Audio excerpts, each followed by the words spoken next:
Well, good evening, everyone, and thank you for joining us this evening. We are going to be hosting our event today, the journey from trainee to partner, the highs and lows. So welcome to everybody on the call. To introduce myself, my name is Helen Francis. I'm a regional director here at Butler Rose. For those of you that don't know, we do specialise within finance recruitment, of which practice is a big part of that. So this ties in very well with what we normally do. We will, just a few housekeeping issues. You are on mute and your videos are off, but we would like to encourage you to interact at the end of the session. So there will be a Q&A chat at the end. So please send your questions through and we'll be happy to try and answer as many of those for us later on. So without further ado, I'd like to present to you our guest speaker today, Mr. Ian Sadler, a partner with RSM. So I will let Ian introduce himself and welcome to the event. Over to you, Ian. Many thanks.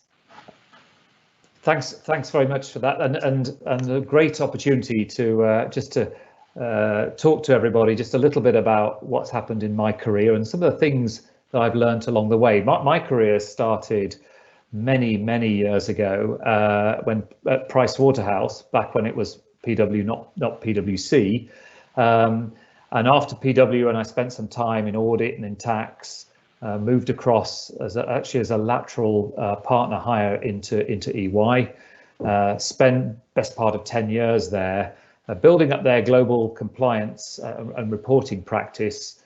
Spent a couple of years subsequent to that at Deloitte, and then had about sort of 18 months or so where I worked for myself before then joining RSM, where I've been for the last best part of 5 or 6 years now. And I started life as an ACA, so chartered accountant, and I also was a member of the Institute of Tax. But even before then, before I did my final university degree, I started training to be a vet. So I guess it just tells you that you can never quite understand what life's going to throw in front of you.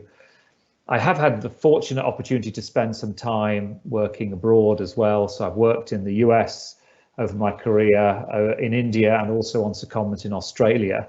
I've not worked in industry, but I've known a lot of people, my contemporaries, who've worked in industry, so can draw some conclusions around what's happened to them and what steps they took in their own career. So fairly long-winded start, but plenty to hopefully give you some good insight into what it's been like. Thank you very much, Ian, for the introduction. You've clearly had a very interesting and colourful career to date. Can you tell us a little bit about some of the sort of key pivotal moments in your career, some of those key decision-making milestones, and perhaps what made you choose the route you did?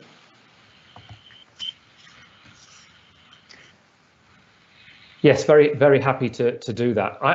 When I've looked back on this, it struck me there were some more formal and predictable moments in my career, and I think this applies to most of the people I've worked with. And by a bit predictable, I mean there was a job opportunity, or there was a new role, or there was a promotion. In other words, there was a structured or formal route to take. So for me, that formality was coming into Price Waterhouse, going into their audit practice, making a conscious decision to then move across into the tax business, partly because my degree had been in law, and so there seemed to be a natural fit into tax, and then going through, as I say, the more predictable formal promotion routes to manager and then to senior manager. So all those were their own pivotal moments, I suppose. But actually, the more important moments were those almost moments of enlightenment or self-awareness, where you realise, actually, this is what I enjoy, and this is what I'm better at and good at. And so actually, I should really own my career and take my career in certain directions. So what I realised fairly soon into a tax career as manager, then senior manager, was a lot of the deep technical looking at legislation was something I was not as good at, and probably not as interested as at the same time. But also I found that if I was presenting or talking about tax incentive schemes or employee incentive schemes to large groups of people, I enjoyed the presentation side. On top of that, I also started to enjoy more of the technology as that came along. So it's being self-aware and then taking action on that, which was actually the more important pivotal moments in my career, and going, actually, I enjoy this, and people are telling me I'm better at it than certain other areas. So taking ownership of that and forging a career around what you feel comfortable with. Those are the most important pivotal moments for me. Some were by luck, and others were because you recognize, well, what you did, what you enjoyed, and you turned it into a career.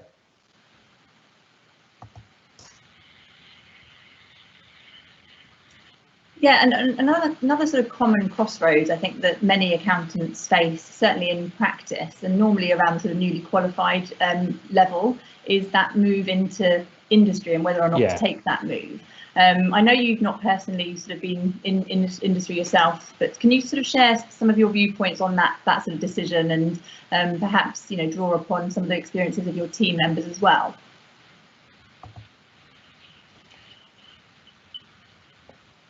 Yes, I think, I mean, there are 4 or 5 examples to draw on here, just to look at some of my contemporaries and what they've done with their career.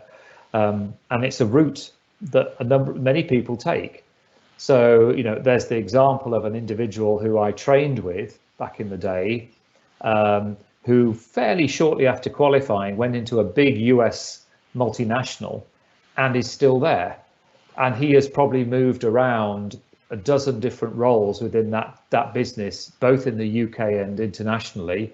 And that's a perfectly, you know, he's forged a very, very good career by understanding that business inside out, but by being able to move around, as I say, working in different parts of the business in a finance perspective and different jurisdictions. There are other people who I'm aware of who've moved. One in particular started their career in practice in tax, took a role in tax in industry, and has since had roles within HR and with the company secretarial. So there's no, you know, no requirement just necessarily to stay if you do tax or in finance. There are other roles within industry that people can move around. Other people, I think, treat industry as a sort of stepping stone. They'll stay in industry with one organization for 2 or 3 years, then they'll take a step up into a different sector and maybe spend 2 or 3 years again in that business, and then they'll take a first sort of senior role, maybe a sort of group controller role, and before looking for a sort of CFO role. So I've seen lots of people move through industry, but moving to different businesses to get that relevant experience. The other one that I think is interesting, and this is quite relevant, I think, for what I've seen within practice, is people train, you know, and get qualified, and then they go into industry. And I'm thinking in particular here about an individual who went into a tax role, moved to another tax role where they became head of tax, and then came back into practice. And what was interesting is when they came back into practice, they had something really insightful to offer. When they were sat over the table from a prospective client, because they'd been there themselves, they could understand some of the challenges and could almost talk the same language about what it was like to work in industry in a way that I couldn't. So I think there are lots of routes, you know, when in moving into industry, and it just depends, you know, again, how you want to manage your career and where you want to take it.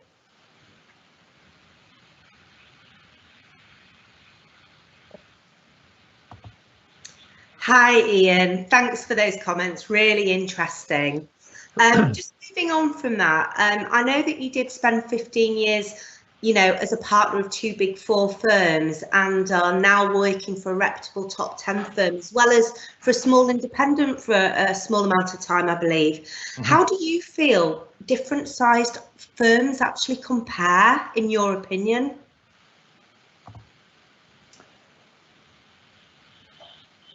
I mean, I think there's some obvious differences.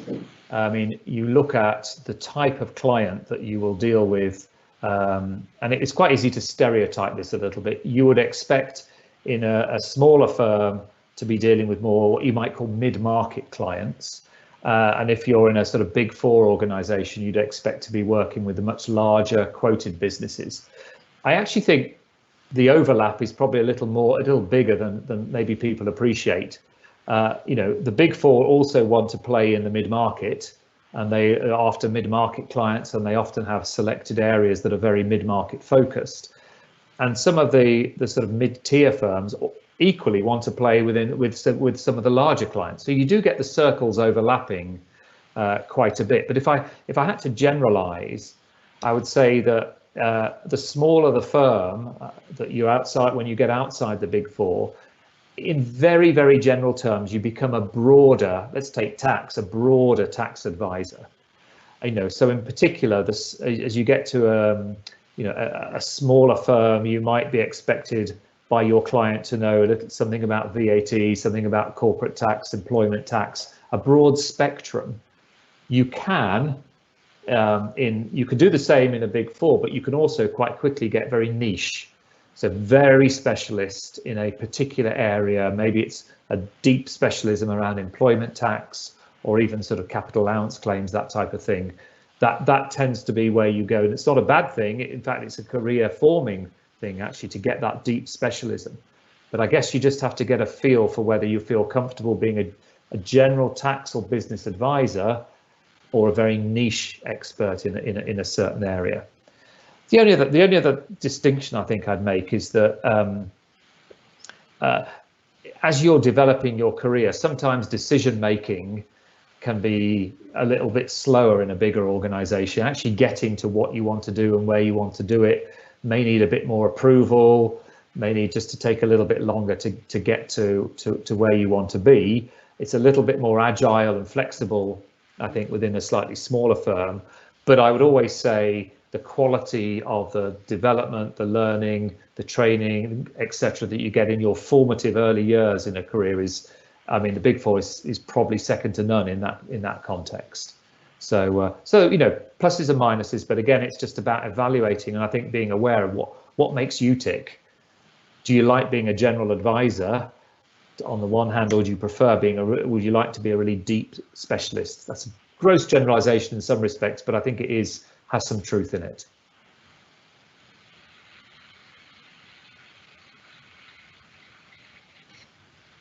I think that's really helpful. I think, a lot of individuals will really benefit from having that level of understanding between the different firms. Moving on, I mean, with your background in global compliance services, what is your view on how technology is shaping the future of the industry and impacting the types of jobs that may be available, as advanced systems increasingly handle much of the repetitive compliance related work?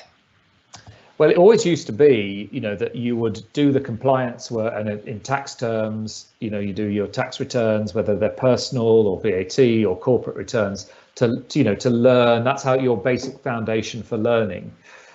There's a school of thought that says actually in 5-10 years time there will be no such thing as a tax return anymore, because it'll all be about the provision of real-time information. It'll all be about, as we already have in some countries around Europe, the ability of the tax authorities, to reach directly into an organization's accounting system and pull out the information they want. So if you're looking a little bit further down the line, I think what that says is careers around understanding accounting systems, how tax transactions are recorded in those systems, how information is pulled out and analyzed. So very much systems, technology and process, I think, will be bigger parts of careers going forward. And on top of that, everyone will have heard about the whole big data agenda, the whole thing that started 15-20 years ago with McKinsey calling it the year of big data. And I think understanding things like analytics tools and how they analyze massive amount of data, and what that's telling you about client in tax terms, I think is going to be a big piece of this. So understanding from what you might call a prescriptive perspective, what does this data tell me about my client? Are they paying the right amount of tax? Are they paying above the statutory rate from an international tax planning perspective in some countries? is actually it's going to be an important part of what we do, as is though the predictive side of that, where clients are going to go, tell me what you've learned about my organization from all this data, tell me what we're going to do about it. So the international tax planning, all feeding off technology and data, and I think that it'll look very different in 5 or 10 years time than it does now. We're definitely on a direction of travel towards that. Yeah, really interesting. I think you're right, Ian. It's technology is becoming more and more something that firms are having to move with, especially now with COVID as well. I think we're going to see a lot more advancements with firms having to make those steps, perhaps earlier than they were going to. So I know that's an area you're very passionate about as well. So thank you for that. Just going back to the sort of point on being a partner. What would you say to the audience today if they were sort of aspiring to be a partner? What the sort of key attributes are needed to become a partner one day? I think there are a number of these, and some of these are ones that I look for in the firms that I've worked in and thought, oh, that really impressed me. I can see this person, they are being proactive, they are preparing well for meetings. So rather than coming to me an hour or half an hour before a meeting with a prospective client and saying, well, what's this client do? They've actually done that work in advance. They've done the research and they've actually put forward some of their own ideas. Now, they don't have to be, if someone came to me and said, well, we're meeting this new client today or new prospect, and they said, I've done some research on them and I think they might be interested in the following 5 things. To me, I don't mind if that's the wrong 5 things. It's because somebody has taken the time to think it through. And my job is then to coach them and go, I think you might be right on 2 of those, but I think there are another 3 areas that we need to focus on. And this is why. So be bold and be proactive. And I think it comes across really well, just having a go. And if there's new opportunities that come up, I think, push yourself to take those on. So if for example, I've got something at the moment that I'm working with the French firm, and an opportunity came to work with our French office, and somebody said, I'd really like to do that. I'd really like to be part of that. And I think that's, again, if you're trying to be proactive, I think that comes across really positively. So I think to be a partner is about that level of proactivity and thinking ahead, and as you get to partner, it's then, well, what's that? How can I look after my client? Not just to simply respond to the client saying, I've got a problem, can you help me? But going, actually, I think I might take this to my client because I think they might be interested. I think one of the other really important pieces is something that I actually learned in the very first audit that I did, and that is really going back into the dim and distant past. And I was there as a new auditor, really just not quite grasping in the early stages, what do I need to do in this particular section within the audit? And the person I was working with, he sat me down and said, actually, you're doing this because it feeds into this section of the audit, which feeds into this section that will be signed off by other people. So it's a small cog, but here is the big picture that you're part of. And I think it's very easy as a partner to lose track that there are lots of people involved in your jobs, and they're all making discrete contributions into that bigger picture. So I think learning that and continuing to recognise that is a type of leadership as well, and I think it's really important. I think a good partner is at the same time a good coach and a good mentor, and by that I mean, if somebody comes to me and they've said I've got this issue, and I will ask them, what do you think we should do? I won't tell them. I go, what do you think we should do? And then I'll coach them through, and if it's the right answer, fantastic, or if it could be tweaked, I'll do it by asking them open questions to go, what do you think would happen if we did that? And getting people to the right answer. And that, I think, is a really powerful way of acting as a constructive lead and partner. I think the other thing I'd say is well, I think there's two others really. One is international experience. I think is actually increasingly an important part of partner life. I've been really fortunate to have worked on a secondment to Australia in the relatively early part of my career, and worked a lot in the US and with my sort of global compliance and outsourcing in India as well. And I think if you're bringing back an understanding beyond your own workplace, and by that I mean not just from moving from one UK office to another, but actually into another culture, I think that's a really positive contribution. And I think a lot of firms who are looking for their next generation of leaders would look for that type of breadth of experience. I also think that a good partner, one of the skills that you could demonstrate, which would get somebody thinking, actually, this person feels like they may be a partner of the future, is also demonstrating your commercial skills. And by that, I mean, it's great to have a good tax planning idea, but taking that to a partner, that partner is going to be thinking, how do we monetize this? How do we get a client interested? How do we sell this? How do we package this up? How do we make it a profitable proposition? So thinking about the commercials. Final point, I think, is even when you reach manager, senior manager, partner and beyond, actually you still go on learning, and that journey, if you like, never ends. You know, when I left one firm and actually retrained as a business coach. So, I took the time when I had a gap between joining RSM, I retrained as a business coach, and I found that was immensely helpful. It's something I enjoyed, and it's actually something I'm able to bring back into the workplace. So nobody ever gets to the point where they're the fulfilled round individual. You're on a constant learning journey, it always seems to me, and I think every partner should be on that journey.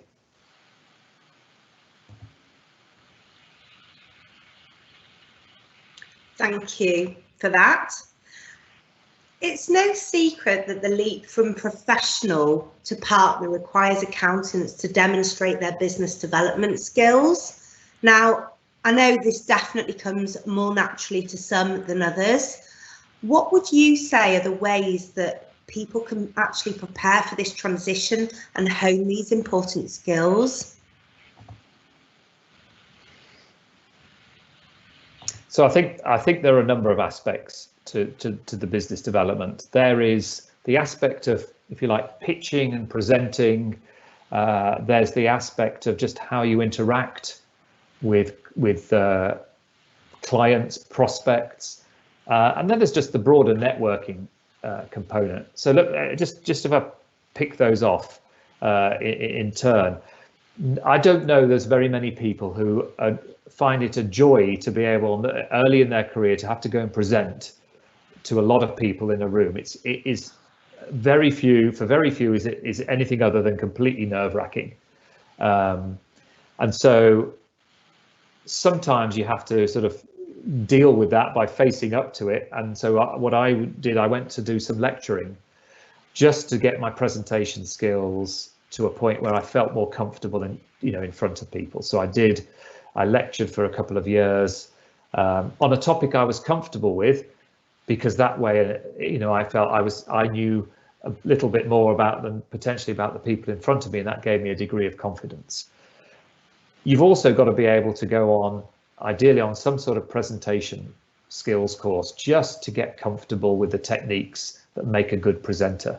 And they will do some hideous things to you. So when I was presenting, they made me stand at the front and present, and then they sped the film up at a sort of 5 times the pace just to demonstrate all the sort of things you were doing. And I was scratching an ear, and hands were flying around like this. But you learn what good looks like, and it's a safe environment in which to learn. So I think, just have to throw yourself into that and recognize that's part of becoming a good presenter. I think when you are pitching to clients, maybe when you're sat around the table meeting a client for the first time, I think some of the best advice was on a course I did actually with an art school, a New York art school called the Julian Art School. And they taught you to be what they call present. So it's something in coaching terms about called active listening. And I think it's a really good skill to have in business development. So, you know, it's very easy, I think, for when you're talking to a client and you know what you want to pitch to them, but actually if you listen, it may not be quite what they want. And so playing back, what I've heard from you is this. So what I think I could do for you is this. I think those are the sort of being present and engaged is a really important. And there's all sorts of things around body language on that you learn as you go through that type of process. And actually, to be fair, that never goes away. It comes across being present as actually what some clients will feedback as you won the work because you were passionate about winning it, or others will say you were hungry to win it. And that's just about being sat in a room and engaged with that client. I think the way I help, what really helped me with that is I found a role model, someone who I watched do this and was just amazing at it. And actually visualizing that and having that in my head helped enormously. And then I think the other piece is around networking. And a good friend of mine who I've worked with and known for many years is possibly the best networker I know. And it isn't just about LinkedIn, although that's an important part of it.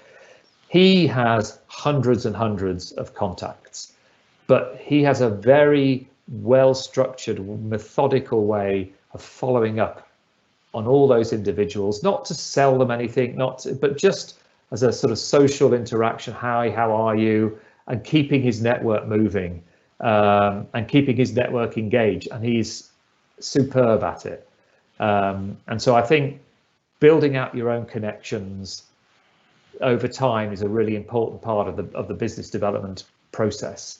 So much work in the future, so many jobs in the future are all going to go through social networks, or rather business networks like LinkedIn.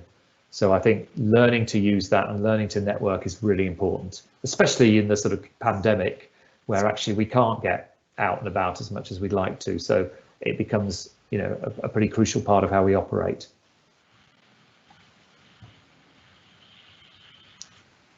Some really interesting takeaways there, Ian, actually, and not just applying it to accountants, it can apply to many industries. So thank you for that, because it would apply to recruitment too.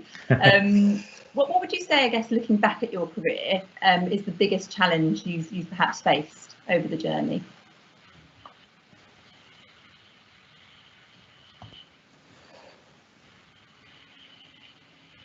I think I'd say that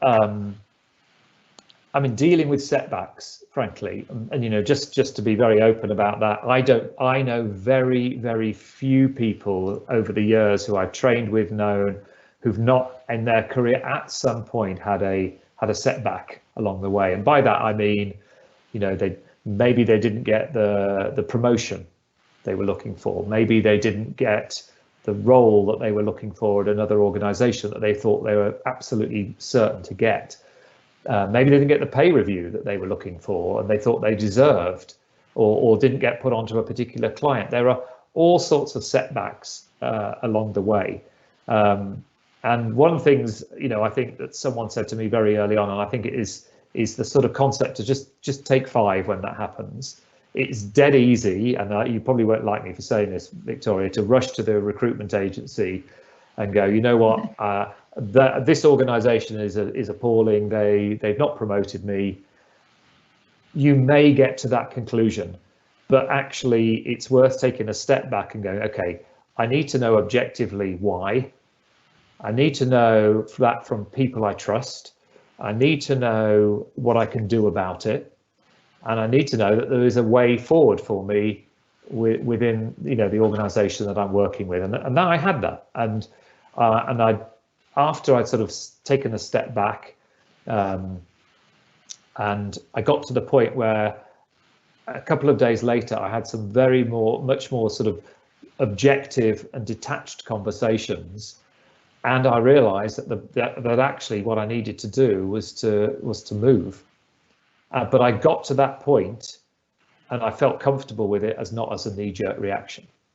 Now, there are I have one other example of that is you know, not that many years ago, where I had somebody in my team who went to an assessment centre for promotion, and talk about a setback. This person really had a tough time, and because the assessment centres, you know, some people who looking at this may have been on them, some haven't. They're hard. You know, you sit in a room, you're in role plays, you have 6 or 7 people making noting down comments about your performance, and not everybody performs well in those, even if they're expected to. They're tough. And so we had one circumstance where an individual didn't do that well, but really embraced the feedback that came out of it, developed a personal action plan, and 12 months later got the promotion. And I think then looking back, they go, well, I'm glad I stayed, because I could have easily done something else, but they took it upon themselves to really work on what they were doing, and the people around them supported them. And I think that's a terrific thing. So dealing with setbacks is the biggest challenge, and I think 90% of people will have those along the way.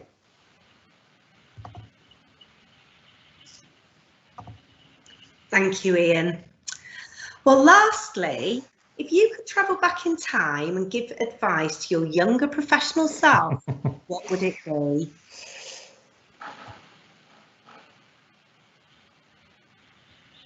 I mean, I think in many ways, you know, what we just discussed in the last sort of half an hour or so is very much the advice I'd be giving my younger self. Don't, you know, if there's a setback along the way, you know, take your time, look at you know, have some sort of introspection and self-awareness about what you could have done better and learn from it. I think critically, but also then in your career, I think, and I go back to probably the first question we talked about, in your career, you can plan to a point, and it might be your planning is I'm going to go to manager and then senior manager. I might have a year in industry. I'll come back to you a year later, and then I'm going to make my way to partner or to director or whatever I want to achieve.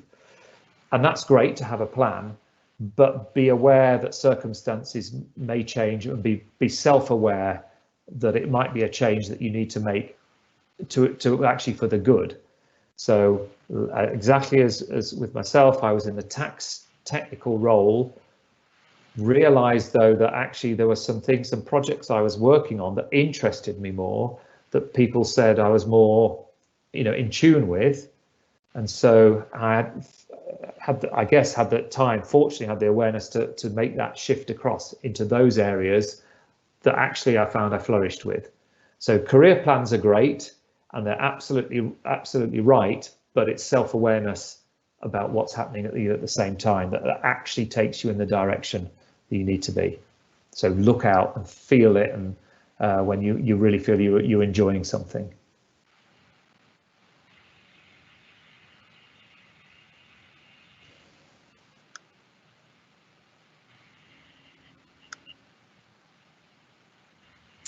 Well, thank you very much, Ian. That has been really insightful. So thank you so much for that. Right, well, we'll go over to some questions. So the first question I have is, if I was being interviewed for a promotion internally from manager to partner, what advice could you offer me to demonstrate my growth mindset? What a good question. Okay.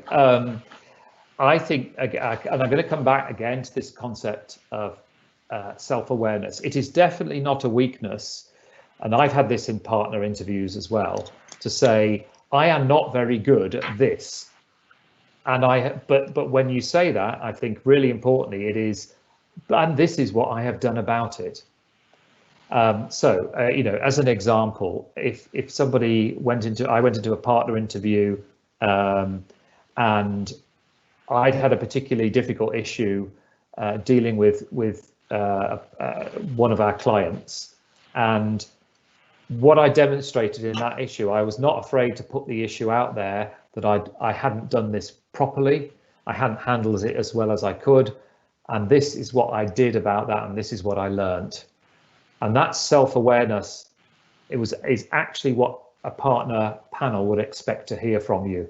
You are constantly growing and developing, but this is a circumstances where I'm human, I got something wrong, I could have done something differently, and this is what I learned about it. So absolutely that is a crucial part of the process.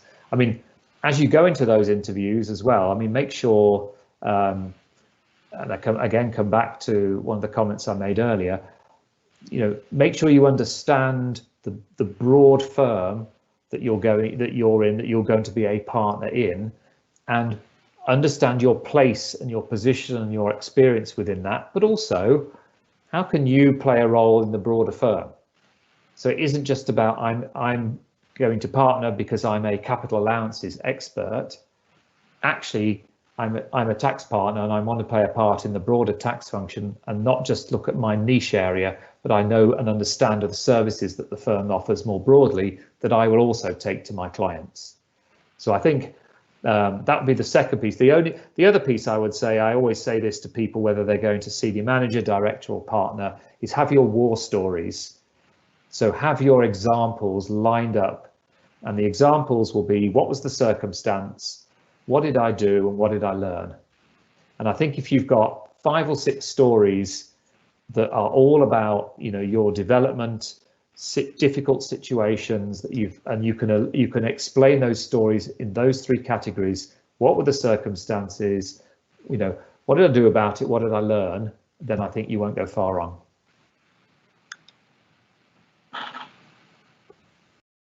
That certainly makes sense, thank you. So the next question we've got is, you've mentioned finding a role model to help shape your future. How did you decide who best to approach as your role model and why?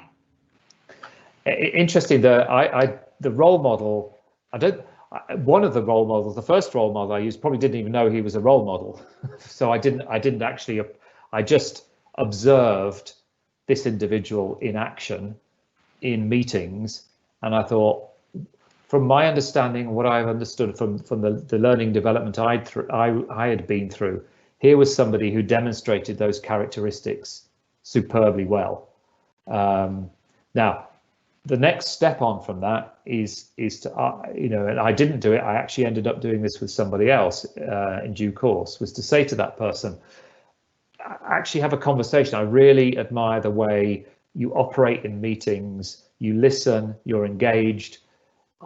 Would you be able to mentor me a little in that particular area? This is what I'd like, you know, to get from that mentoring relationship. So it doesn't become a huge exercise, but it becomes something you want to learn off somebody else. So people come to me for, you know, for the mentoring side. I've had that in terms of presentational skills, and in terms of sort of providing difficult messages on appraisal. So there's nothing wrong in looking at your role model, looking around and going, that person really struck me as first class in what he or she did. I would like them to spend some time with me as a mentor, maybe 1 or 2 sessions, just to understand what good looks like, because it'll be second nature quite possibly to that individual. So look around, and in meetings, if you find who you think that is absolutely fantastic how they dealt with that issue, that client, reflect on why, what you liked about it, and be prepared to say to them, would you mind mentoring me for, you know, 2-3 months, just so I can understand how you operate. And I think that should be encouraged. Some good advice there, thank you. I've got 2 questions here that are a little bit similar, so I'll group these together. So we've got, how do you differentiate between a career in tax and a career in accounts? And I'm a semi-senior dealing with mainly accounts and would like to go more into the tax side. How should I proceed? Wow, okay. So I mean, I was fortunate in the sense of, you know, I was more on the accounts audit side, and at the time there was an opportunity to move into tax. It wasn't advertised as an opportunity, so what I did is I spoke to a couple of people. First of all, I spoke to a couple of people to understand what being in tax actually meant, because I didn't want to make a move into something and find myself in a role that actually was slightly completely different to what I anticipated. So I think step one is understand the role of tax. What does that actually mean? What is it different from what I'm doing within accounts? To actually be, is it more technical? Is it more office based? What other are the aspects of tax that I might be interested in? Because obviously it's a very broad topic. So do your research and understand the role in the first instance. After that, if it's truly a career that you want to pursue, then I think there's a couple of things. You need to speak to people in tax if it's within a professional services firm and say, it's a move I'd like to make. I'd like to make it for the following reasons based on your research. I think it would suit my skills, my competencies, because I've matched across what I understand the tax role is to what I like and enjoy. I'd like to make the move and get somebody to sponsor you across into that tax role. It may then be that to take the technical part forward, you then have to look at tax qualifications. And so, do I move into tax if I'm going full scale into tax because I've got an opportunity, because I think the role will be right? Do I look to apply to join the AAT, or do I do my Institute of Tax exams? Is that my direction of travel? So I think research, and then on the back of that, get some sponsorship to get into tax, and then think about the qualification side. Thank you for that. Questions are coming in thick and fast now. So the next one we've got is alluding to the business development area that you discussed, Ian. I know you gave some good tips there, but we have someone here that's saying they are aspirational to be a partner, but business development they don't feel is their strength. So is there any other advice you could give them for that progression? I think there are. First and foremost, I wouldn't say that they're out of the ordinary. I think there's, for a lot of people, it's not a comfortable area, but I do think, for me, I was, when it came to presenting and pitching and talking to clients, I'll put my hand up. I was not the most proactive. I was certainly not the most confident, and to be honest, you have to push yourself out of your comfort zone a little bit to get to the point where it becomes more of the norm. And so I think, do that, put yourself into situations where you get some preparation for if you like, an approach to, I'm just talking here about presenting and pitching in the first instance. Get comfortable with that, go on courses and training to understand that and build up your confidence in a safe environment. And then just really put yourself out there to try and say, yeah, I will present on this, or I will take the lead on this. And over time, I guarantee you'll get more confident in doing that. You do have to push yourself, but it is not a natural thing for very few people. Is it a really natural thing to be completely outgoing and with sales skills? The other thing I'd say is yes, you push yourself, but people also buy services, not from the slick salesman or salesperson. They buy them from other people. And some of the best sales efforts I've seen have come actually from more junior members of our team, because they tend to be more relaxed. They tend to just explain their job more. They don't wrap it up too much in detailed sales language. They just learn to articulate the sales proposition to that particular client, and then they talk to them as a person. So it is a lot about relating person to person, and it isn't always about being, having the slickest presentation. Be good at presentation skills, but at the end of the day, people buy from people. I know it's a cliche, but it is absolutely true. So, and then, like I said, I did mention earlier, if you've seen someone who does that really well, and there are some people that's, director and partner level who are very comfortable building out that rapport and building out that relationship, watch how they do it and ask them to mentor you. I don't think there's anything, again, back to that learning point, there's no problem with doing that, because that's how you get comfortable in dealing with the right style. So I think it's a balance of getting formal training and understanding and throwing yourself in, but at the same time, be yourself, because people will buy from you as a person. That's how selling happens. Yes, it is coming out of your comfort zone, isn't it? So some good tips there. Thank you. OK, so we have somebody here who's a current ACCA studier, and they're working in quite a small firm, and they've been there for the last 3 years. They're trying to get into audit, but they're finding it particularly difficult to be shortlisted. And they have commented as well that they've tried junior roles as well, trying to apply to junior roles, and just not getting past that next hurdle. Any advice? It's difficult to, without knowing the specifics, to say, what could somebody do if it's just if it's proving to be a challenge. One of the things I would suggest is presumably either they're applying direct for these roles, or maybe they're applying through an agent. I don't know, but have they gathered all the feedback they possibly can about what the shortcomings are in terms of why they're not getting the role? Is it performance at interview? Is it something on the CV, or is it a level of experience that they've not had? Because it goes back to the point I was making earlier about setbacks. That's a setback, and it's tough. And the only way to deal with it is to understand a bit more about the why is that happening.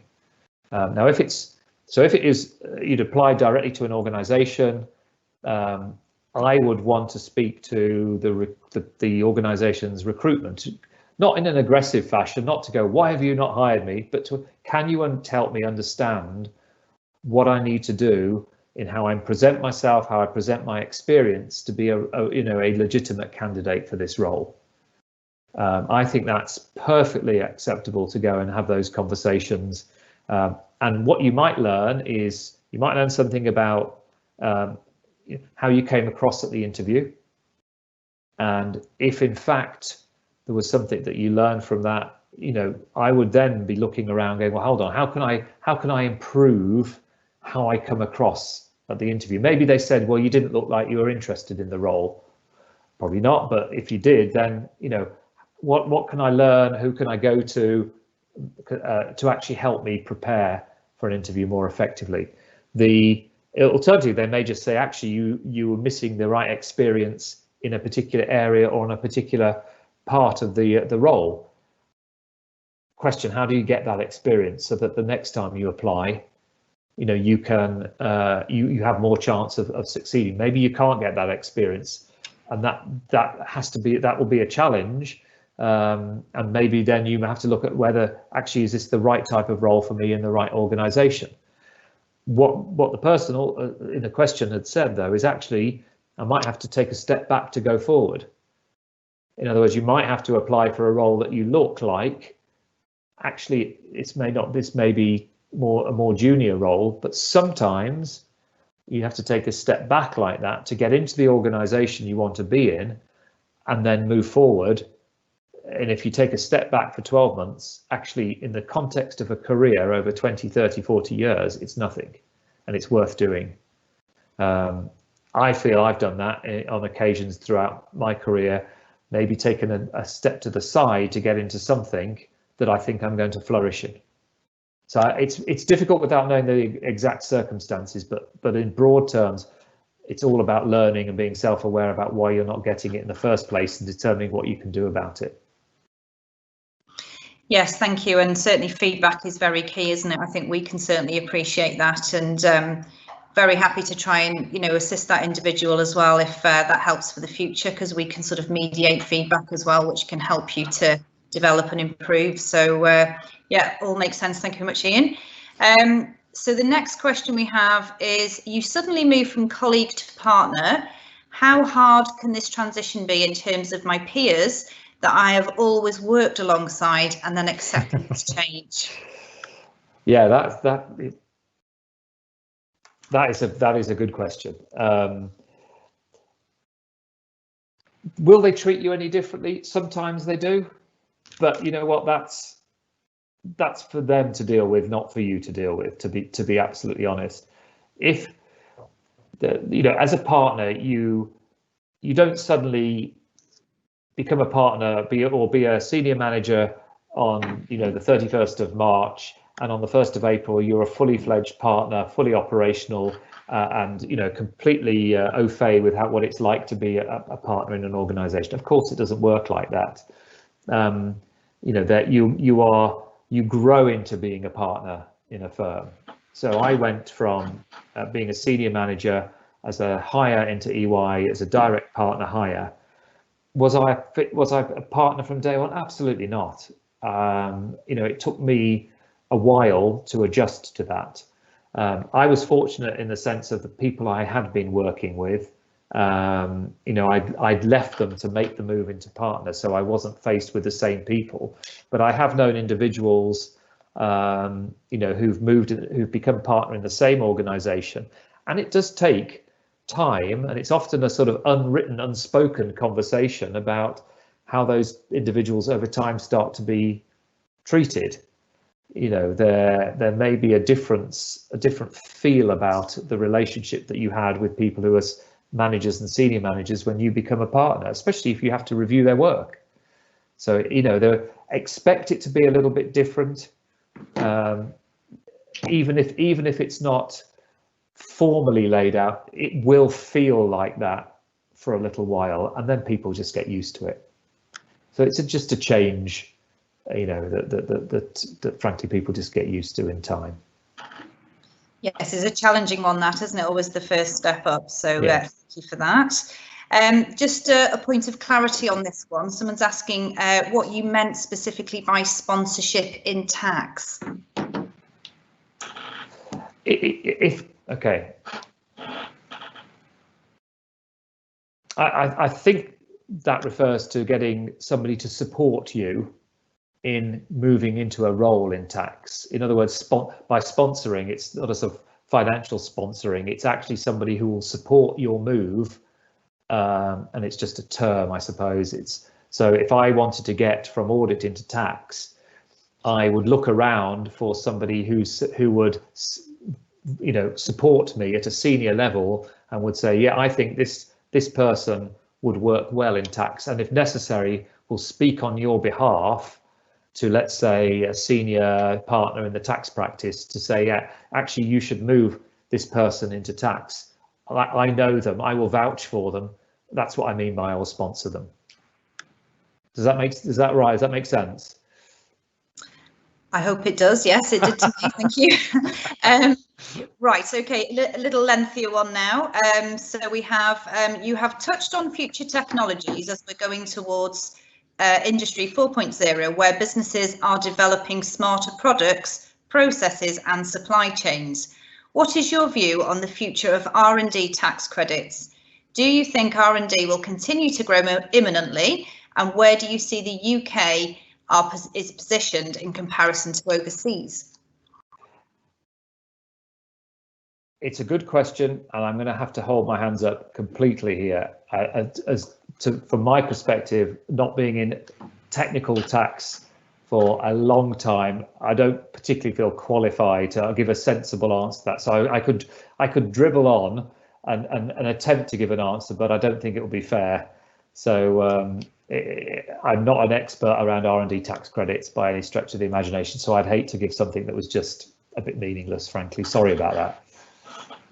You can't know everything, Ian. Right, next question. I have left public practice for over 7 years to raise my family. I can see that a lot of things have changed over the years. What advice could you give me now going back, as I really enjoy the role as a generalist?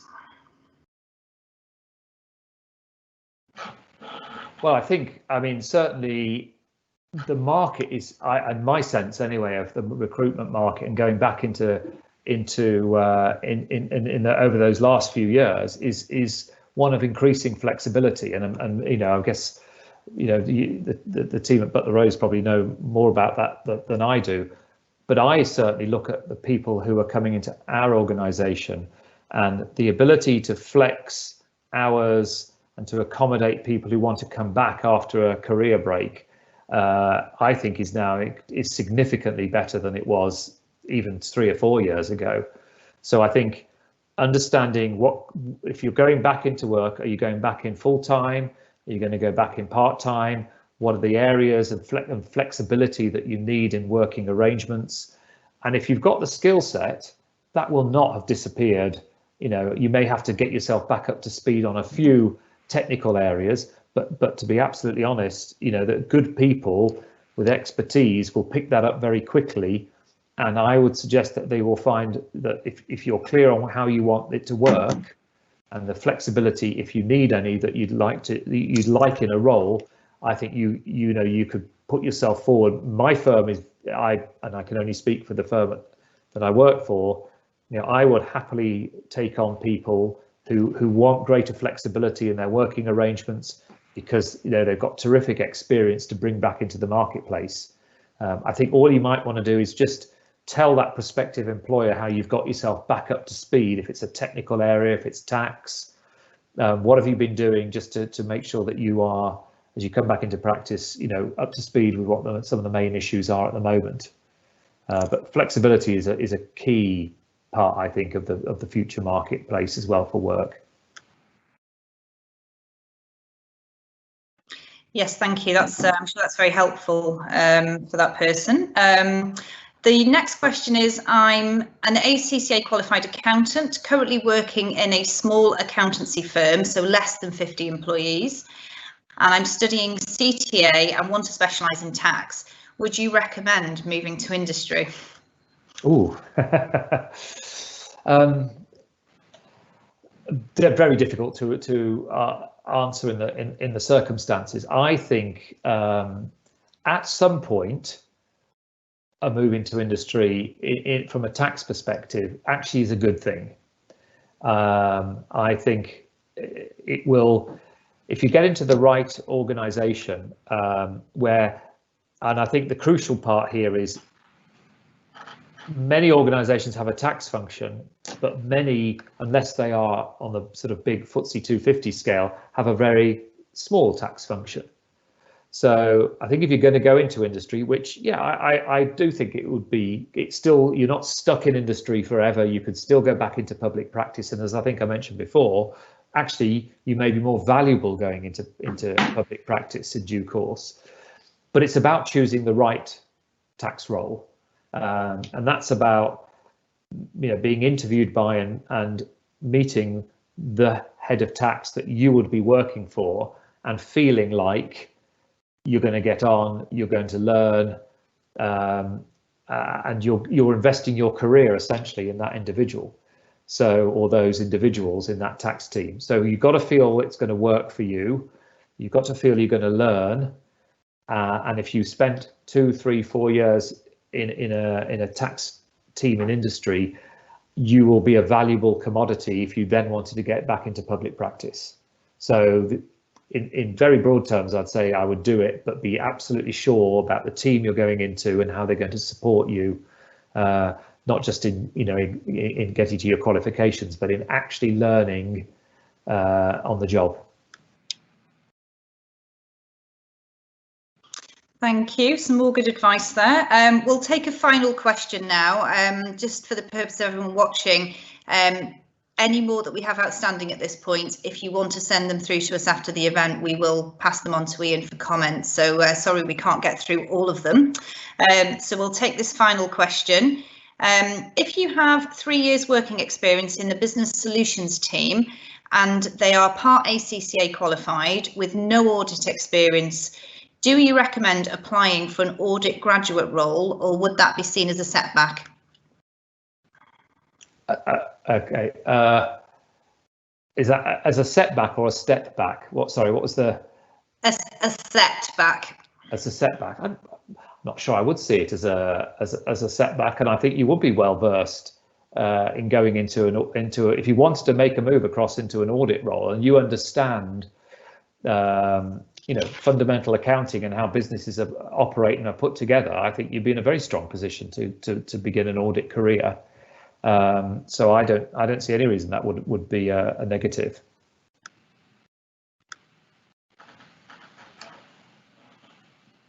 Okay, thank you very much, Ian. Well, we'd like to really thank you this evening for a really insightful and informative presentation, and a very interactive one as well, actually. So I think everybody watching has hopefully found that very interesting. I know we certainly have. We'd like to thank you on behalf of all of us across the practice division and all at Butler Row. So thank you so much for your time. For everyone watching, thank you. For everyone watching, this has been recorded.